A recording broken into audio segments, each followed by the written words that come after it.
मसाला वांग तर आज घरची की नाही बोटं चाटतच राहिली, कारण असली भारी झाली होती बघा आजची भाजी. मग या की खायला. आणि कसं बनवायचं चला की बघूया. तर सगळ्यात आधी अशी बारकी बारकी वांगी घ्या. आता पाण्यात मीठ घातल्यानंतर वांग्याचे असं आडवं तिडवं कापा.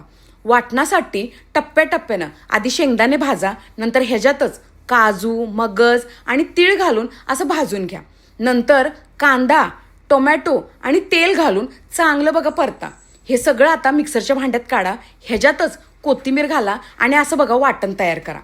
फोडणीसाठी तेलात मी दाखवलं की नाही तेवढं सगळे खडे मसाले घालायचं. नंतर वांग असं चांगलं बघा चट्टाटा चटकं लागापर्यंत भाजायचं.